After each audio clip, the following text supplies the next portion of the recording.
Hi! இது Sunday morning பார்த்தீங்கன்னா வந்து, ஃபிஷ் வாங்கலான்னு சொல்லிட்டு ஃபிஷ் மார்க்கெட் தான் வந்து போயிட்டுருக்கேன். சரி வந்து ஃபேஸில இது மாரி ஸ்கார்ஃப் மாரி கட்டிட்டேன். ஏன்னா செம்ம மிஸ்ட்டா இருக்கு வெளியில. கோல்ட் ஆயிடும்னு சொல்லிட்டு இது மாரி கட்டிக்கிட்டேன். அப்படியே போற வழியில பார்த்தீங்கன்னா வந்து பேக்கரியில பன்னீர் வாங்கிட்டு போயிடலாம் அப்படின்னு சொல்லிட்டு வாங்கிட்டுருந்தேன். வீட்ல வந்து பார்த்தீங்கன்னா 2 பேருக்கு தான் வந்து நான்வெஜ். மத்த எல்லாருக்கும் வெஜ். ஸோ வந்து அதுக்கேத்த மாதிரி ஃபிஷ் வாங்கிக்கலான்னு சொல்லிட்டு சங்கரா மீன் தான் வந்து வாங்க போயிருந்தோம். ஆல்ரெடி வீட்ல வந்து சாம்பார் வந்து வச்சுட்டாங்க. சரி ஃபிஷ் ஃப்ரை மாரி பண்ணிடலாம். அப்படி சைட் டிஷ்க்காக தொட்டுக்கலாம் அப்படின்னு சொல்லிட்டு வாங்கிட்டு அத வந்து கிளீன் பண்ண குடுத்துட்டுருந்தோம். அப்புறம் வீட்டுக்கு வந்து குளிச்சுட்டு கிளம்பிட்டு நான் வந்து பார்த்தீங்கன்னா வந்து சண்டேனால வந்து சர்ச்சுக்கு கிளம்பிட்டேன். போயிட்டு வந்து ஆல்ரெடி வந்து ஃபிஷ் நல்லா வாஷ் பண்ணி வச்சுட்டேன். அதில வந்து மஞ்சத்தூள், அப்புறம் மிளகாத்தூள், உப்புலாம் போட்டு நல்லா வந்து மேரினேஷன் பண்ணி வச்சுட்டு ஃபிஷ் ஃப்ரை பண்ணுறதுக்கு வந்து ரெடி பண்ணிட்டேன்.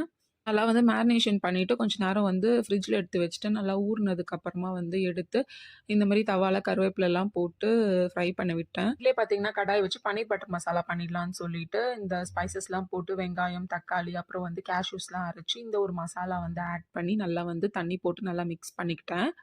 அதுக்கப்புறம் அது நல்லா கொதிச்சு வந்ததுக்கப்புறமா பன்னீர்லாம் இந்த மாரி கட் பண்ணி ஆட் பண்ணிட்டு, நல்லா எண்ணெய் பிரிஞ்சு வந்ததுக்கப்புறமா இந்த மாரி மிக்ஸ் பண்ணிட்டு, கொரியாண்டர் லீவ்ஸ் வந்து ஆட் பண்ணி இறக்க வேண்டியதுதான்.